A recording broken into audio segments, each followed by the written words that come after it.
तो नमस्कार दोस्तों, मैं अनुज अर्जुन और मेरे यूट्यूब चैनल अनुज अर्जुन क्लासेस पर आपका स्वागत है। दोस्तों, इससे पहले हमने प्रेजेंट इंडेफिनिट टेंस को पूरा पढ़ लिया है और इस वीडियो में हम प्रेजेंट कॉन्टिन्यूअस टेंस पढ़ने वाले हैं। तो आपको वीडियो शुरू से एंड तक ज़रूर देखना है। तो चलिए दोस्तों, शुरू करते हैं।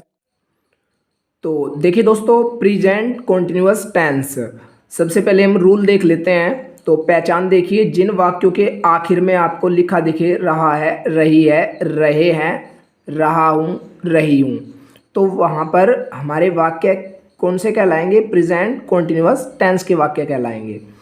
तो यदि सब्जेक्ट हमारा सिंगुलर है, जैसे ही, सी, इट और कोई एक नाम, तो सिंगुलर सब्जेक्ट के साथ इन सभी के साथ इज का यूज़ करेंगे।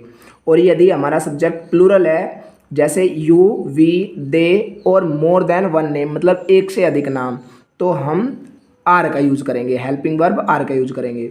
और यदि सब्जेक्ट आई है तो आई के साथ एम का यूज़ करेंगे। और इन सभी सब्जेक्ट के साथ मैन वर्ब की फर्स्ट फॉर्म में क्या जोड़ देंगे? आईएनजी जोड़ देंगे। जैसे कुछ एग्जाम्पल मैं लेता हूँ ताकि आप बेहतर समझ पाओ।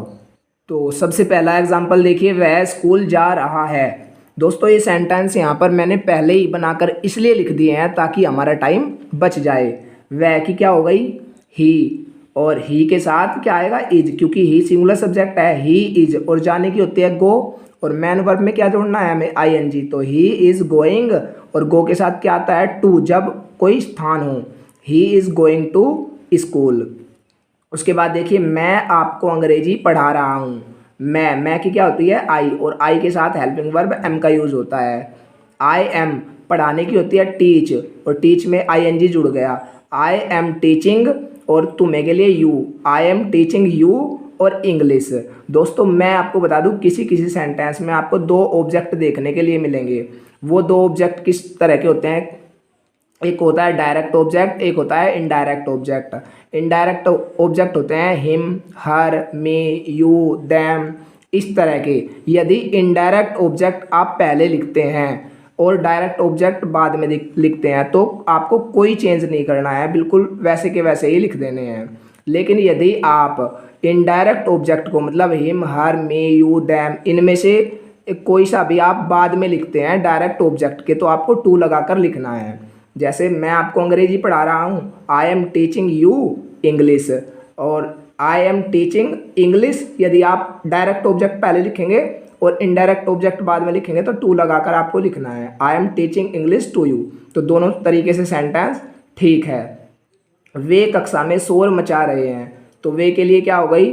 दे, और दे प्लूरल सब्जेक्ट है तो उसके साथ क्या आएगा? आर। दे आर, शोर मचाने की होती है मेक ए नॉइज, और मैन वर्ब में क्या जुड़ता है? आईएनजी। तो they are making a noise, और कक्षा में इन द क्लास। उसके बाद देखिए, आज भारी वर्षा हो रही है। दोस्तों इस सेंटेंस में कोई भी सब्जेक्ट नहीं दिया हुआ है, तो हम क्या करेंगे? जहाँ पर कोई सब्जेक्ट नहीं होता वहाँ पर इट सब्जेक्ट का यूज करते हैं। तो इट इज, और इट एक सिंगुलर सब्जेक्ट है तो इट के साथ क्या आएगा? इज।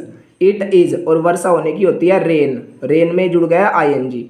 इट इज रेनिंग, आज के लिए today. It is raining today, भारी वर्षा के लिए, भारी के लिए क्या होता है? Heavily. It is raining today heavily. अब हम देख लेते हैं नेगेटिव सेंटेंस। तो सबसे पहले देखिए, पिताजी तुम्हारे लिए उपहार नहीं खरीद रहे हैं। दोस्तों, नेगेटिव सेंटेंस में क्या करेंगे? नहीं के लिए इज एम आर के तुरंत बाद नोट का यूज कर देंगे। तो पिताजी के लिए क्या हो गई? फादर, सिंगुलर सब्जेक्ट है तो इज, फादर इज नॉट, और खरीदने के लिए बाय में आईएनजी जोड़ दिया, buying. Father is not buying a gift, तुम्हारे लिए के लिए, फॉर यू। नेक्स्ट देखिए, दादी जी आज मुझे कहानी नहीं सुना रही है। दादी जी के लिए क्या हो गई? ग्रैंड मदर, सिंगुलर सब्जेक्ट है तो इज, नहीं के लिए note. Grand mother is not, सुनाने के लिए क्या होती है? कहानी सुनाने के लिए telling. Grand mother is not telling me, मुझे, अ स्टोरी, एक कहानी। दोस्तों, यदि अ स्टोरी डायरेक्ट ऑब्जेक्ट पहले लिखना है और इनडायरेक्ट ऑब्जेक्ट बाद में लिखना है तो टू लगाकर लिखना होगा। तो ये हो जाएगा, grandmother is not telling a story to me. Direct object कैसे होते हैं? कोई आर्टिकल, कोई वस्तु, जैसे बुक, न्यूज़पेपर, ये होता है। उसके बाद देखिए, तुम आज खाना नहीं खा रहे हो, तो तुम के लिए क्या हो गया? यू। और यू प्लूरल सब्जेक्ट है तो यू के साथ क्या आएगा आर, नहीं के लिए नोट, यू आर नोट, और खाने के लिए eating, you are not eating the food, और आज के लिए टुडे। अब देखिए रोगी पलंग पर नहीं बैठा हुआ है, तो रोगी के लिए क्या हो गई द पेशेंट, सिंगुलर सब्जेक्ट है तो इज, नहीं के लिए note, the patient is note, बैठा हुआ के लिए सिटिंग, पलंग पर ऑन द बेड।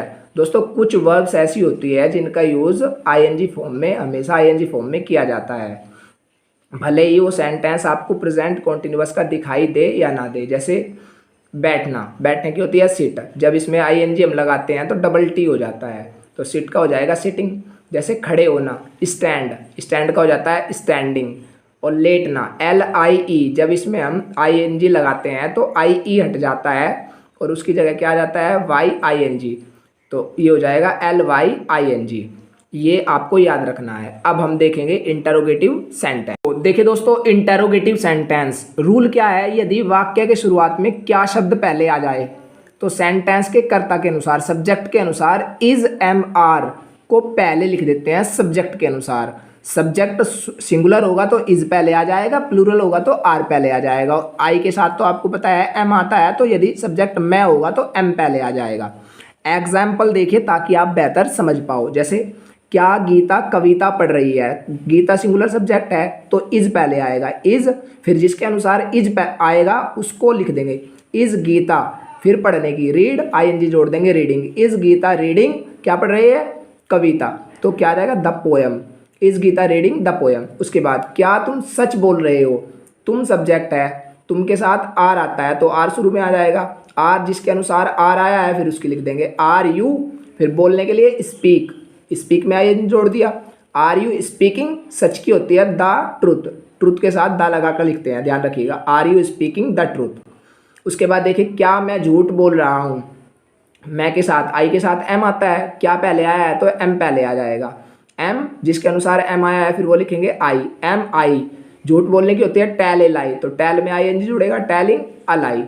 अब देखिए क्या प्रधानमंत्री जी राष्ट्रीय ध्वज नहीं फहरा रहे हैं, तो प्रधानमंत्री जी सिंगुलर सब्जेक्ट है तो इज पहले आ जाएगा, इज द प्राइम मिनिस्टर, और राष्ट्रीय ध्वज नहीं फहरा रहे हैं। यदि सेंटेंस में नहीं भी आया है, क्या वाले सेंटेंस में नहीं भी आपको दिखे तो सब्जेक्ट के तुरंत बाद नहीं की लिखते हैं, is the prime minister note, फहराने की होती है होस्ट, ING जुड़ जाएगा होस्टिंग, राष्ट्रीय ध्वज the national flag, is the prime minister note hosting the national flag. अब देखिए यदि कोई प्रश्नवाचक शब्द वाक्य के बीच में आ जाए तो उसकी अंग्रेजी सबसे पहले लिख देते हैं, उसके बाद सब्जेक्ट के अनुसार इज MR लिख देते हैं। जैसे तुम रात में यहाँ क्या कर रहे हो, तो क्या बीच में आया है तो क्या की सबसे पहले लिखेंगे व्हाट, और तुम के अनुसार क्या आएगा आर, उसके बाद हेल्पिंग वर्ब लिख देंगे सब्जेक्ट के अनुसार व्हाट आर, और फिर सब्जेक्ट लिखेंगे व्हाट आर करने के लिए डू, ING जुड़ जाएगा doing, what are you doing, यहाँ के लिए हियर, रात में के लिए होती है एट नाइट, रात में के लिए ध्यान रखना है आपको at night, what are you doing here at night. उसके बाद देखिए वह चुपचाप क्यों लेटा हुआ है, तो क्यों बीच में आया हुआ है, क्यों की लिखेंगे वाई, फिर सब्जेक्ट के अनुसार हेल्पिंग वर्ब, वह है तो इज आएगा, वाई इज जिसके अनुसार इज आया है फिर वो लिखेंगे वह, वाई इज ही, लेटने की होती है लाई, LIE, तो IE हट जाता है, YING जुड़ जाता है, lying, why is he lying quietly, चुपचाप के लिए क्या हो गया क्वाइटली।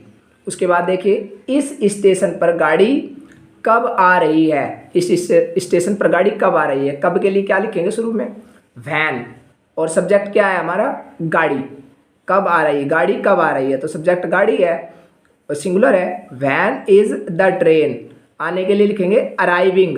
दोस्तों अराइव की होती है ARRIVE, जब किसी वर्ब के एंड में ई हो और हमें इस पे ING जोड़ना हो तो ई हट जाता है, उस टाइम पे ING जुड़ जाता है, अराइविंग इस स्टेशन पर, इसके लिए होती है एट दिस स्टेशन। उसके बाद देखिए वह लड़की कौन सा गाना गा रही है, दोस्तों यदि कौन सा कौन सी, किसका किसकी और कितना कितने के बाद कोई नाउन लिखा हुआ है, कोई शब्द लिखा हुआ है तो उसकी अंग्रेजी उस इंटरोगेटिव वर्ड के साथ लिखते हैं। तो कौन सा गाना, इसकी हो गई विच सॉन्ग, विच सॉन्ग, और विच सॉन्ग के बाद वह लड़की, सिंगुलर सब्जेक्ट है तो इज आ जाएगा। विच सॉन्ग इज, वह लड़की, दैट गर्ल, और गा रही है सिंगिंग। आपको याद रखना है यदि वह के बाद कोई नाउन लिखा हुआ है तो उसकी अंग्रेजी उसके साथ लिखते हैं, और फिर वहाँ पर वह के लिए ही या सी नहीं लिखते बल्कि दैट का यूज़ करते हैं। Which song is that girl singing. उसके बाद देखिए, तुम कहाँ से आ रहे हो, तुम कहाँ से आ रहे हो, तो कहाँ से, तो कहाँ से की आप साथ में भी लिख सकते हैं और कहाँ की अकेले भी लिख सकते हैं। मैं दोनों तरीके से आपको बताता हूँ। जैसे इंटरोगेटिव वर्ड है कहाँ, तो कहाँ की क्या हो जाएगी वेयर, हमारा सब्जेक्ट है यू, फिर यू के अनुसार क्या आना चाहिए आर, वेयर आर, जिसके अनुसार आर आया है फिर वो लिखेंगे यू, वेयर आर यू। आने की होते हैं कम, कम में COME, ई हट जाएगा, ING जुड़ जाएगा। वेयर आर यू कमिंग, से के लिए फ्रॉम, तो where are you coming from ऐसे भी हो जाएगा, या आप इसके साथ से की कहाँ के साथ लिख सकते हैं, from where are you coming, from where are you coming, बस इतना हो जाएगा। उसके बाद देखिए, ऐसा कौन कह रहा है, ऐसा कौन कह रहा है, ये देखिए, तो कौन की क्या होती है हु। आपको याद रखना है हु वाले सेंटेंस में हु ही सब्जेक्ट होता है, तो हु ही सब्जेक्ट है तो इसके तुरंत बाद हेल्पिंग वर्ब आएगी। हु इज कहने की होती है से, ING जुड़ जाएगा, सेइंग, हु इज सेइंग, और ऐसा की होती है सो, हु इज सेइंग सो। तो दोस्तों आज की इस वीडियो में बस इतना ही। आई होप आपको ये वीडियो समझ आया होगा। हमें कमेंट करके ज़रूर बताएं आपको ये वीडियो कैसा लगा, और इस वीडियो को अपने छोटे भाई बहनों और दोस्तों में शेयर ज़रूर करें। दोस्तों इससे पहले हमने जो प्रेजेंट इंडेफिनिट की वीडियो देखी है उसमें मैंने आपको 10 सेंटेंस करने के लिए दिए थे।